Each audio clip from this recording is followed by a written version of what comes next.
പിന്നെ ആ ഒരു ക്യാരക്ടർ രക്ഷാധികാരി ബൈജു എന്ന് പറഞ്ഞ പടത്തിൻ്റെ അകത്താണ്. പിന്നെ പുത്തൻ പണം എന്ന് പറഞ്ഞ പടത്തിൽ രഞ്ജിത്തേട്ടൻ്റെ പടത്തിൽ ഒരു വെറൈറ്റി ക്യാരക്ടറാണ്. പിന്നെ അപ്പം അതിന് ശേഷം എനിക്ക് തോന്നുന്ന ഒരു ക്യാരക്ടർ കിട്ടി ഈ ഒരു പടമാണെന്ന് തോന്നുന്നു. ഈ ഒരു പടം. പക്ഷെ ഇപ്പോഴും തോന്നാറുണ്ടായിരുന്നു ഇങ്ങനെ ഒരു ക്യാരക്ടർ ചെയ്യണം, കുറച്ചുകൂടി ഡിഫറെന്റ് ആയിട്ട് എന്തെങ്കിലും വ്യത്യസ്തമായിട്ട് ചെയ്യണം എന്ന് നമ്മൾ എന്തായാലും ആഗ്രഹിക്കല്ലോ. ആഗ്രഹിക്കും. പിന്നെ ചേച്ചി ആണെങ്കിലും ഞാൻ നേരത്തെ പറഞ്ഞ പോലെ നമുക്കൊരു മദർലി ഫീൽ ആയിരുന്നു. ചേച്ചിക്ക് എപ്പോഴെങ്കിലും തോന്നിയിട്ടുണ്ടോ ഒരു ക്രൂവൽ ആയിട്ടുള്ള ഒരു ക്യാരക്ടർ ഒരു ഫിലിമിൽ ചെയ്യണം, അങ്ങനെ തോന്നിയിട്ടുണ്ടോ? അങ്ങനെയല്ല, ഡിഫറെന്റ് ആയിട്ടുള്ള ക്യാരക്ടേഴ്സ് കിട്ടണമെന്ന് ആഗ്രഹിക്കാറുണ്ട്. അതെ, അത്രേ ഉള്ളൂ. അല്ലാതെ എങ്ങനെ ചെയ്യണം അങ്ങനത്തെ കൈൻഡ് ഓഫ് പിന്നെ അങ്ങനെയൊക്കെ ഉണ്ട്, മനസ്സിൽ ആഗ്രഹങ്ങളൊക്കെ ഒരുപാടുണ്ട്, കിട്ടുമ്പോ പറയാം.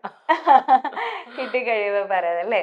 ഓക്കെ. ഇപ്പൊ ആരോടും പറയാൻ പാടില്ലെന്നാ. ആണല്ലേ? ശരിയാ. നമ്മള് ഉള്ളിൽ ആഗ്രഹിക്കുന്ന കാര്യം പുറത്തേക്ക് അത് കഴിഞ്ഞിട്ട് പറഞ്ഞാൽ മതി എന്നാണ് എല്ലാരും പറയുന്നത്. അങ്ങനെയാണോ?